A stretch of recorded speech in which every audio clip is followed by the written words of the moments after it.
Hi everyone, this is Guthrie Govan here, and I'm here to chat to you for a moment about microtonal bends. They're not as clever as they sound, but they can make a huge difference to your playing. If we take just a typical blues box, so that's the kind of shape you'd obviously use in the key of B minor. What a microtonal bend would be something like this.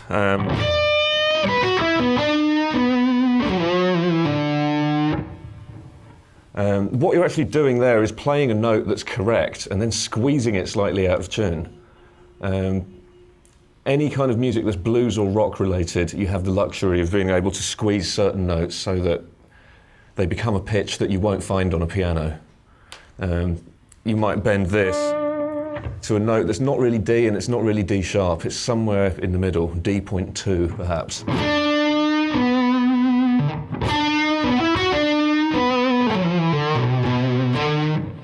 And hopefully you can hear that adding a few of those touches can make a lick sound a lot more earthy and filthy and primal and raw and bluesy and good.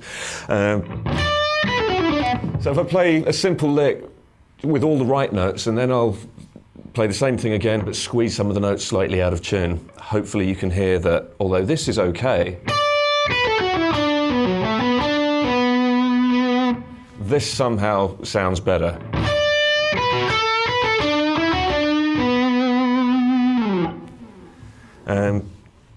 Hopefully phase one is now completed. You believe me, you believe that microtonal bends can help you sound a little more sincere in your blues and rock playing.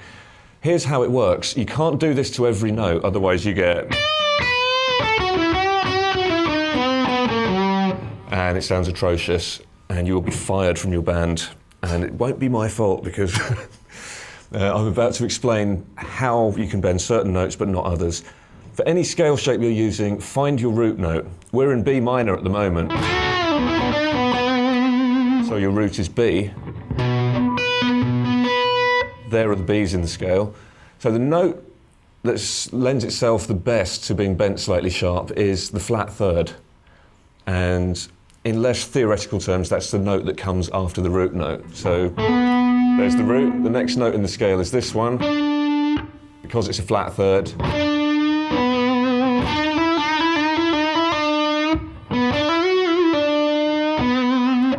I should be able to squeeze it maybe a quarter tone sharp and get cool results rather than just sounding out of tune.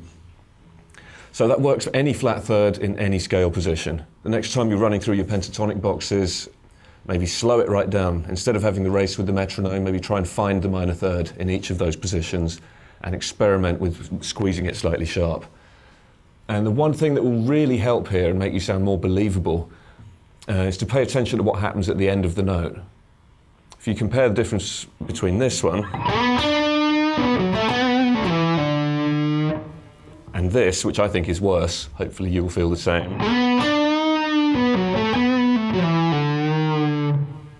Now the second one's easier to do, because in the second one I bent the note slightly sharp, let it ring for a while, and then let it down to its natural resting place.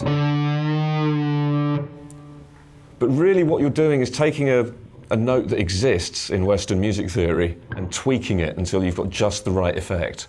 What you need to do then is cut the note off while it's bent so people remember it in a nice way.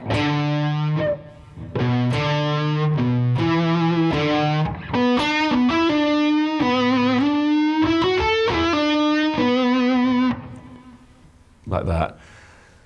So it might be a mixture of muting with this hand and, as with any other kind of playing, this hand, your picking hand, because it's so close to the strings anyway, you might as well use it to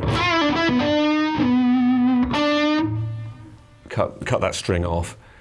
Once you get used to the idea and you've explored all your different pentatonic shapes,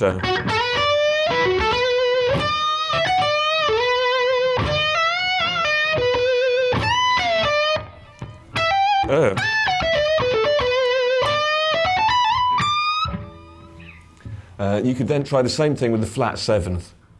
This also works. And rather than counting up one note from the root, you count down one note in the root. So if there's your B root note, the next note down in the scale is there.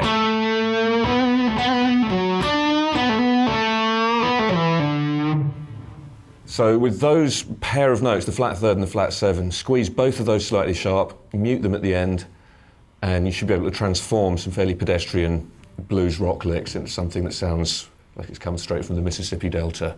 I wish you luck in that quest. Cheers.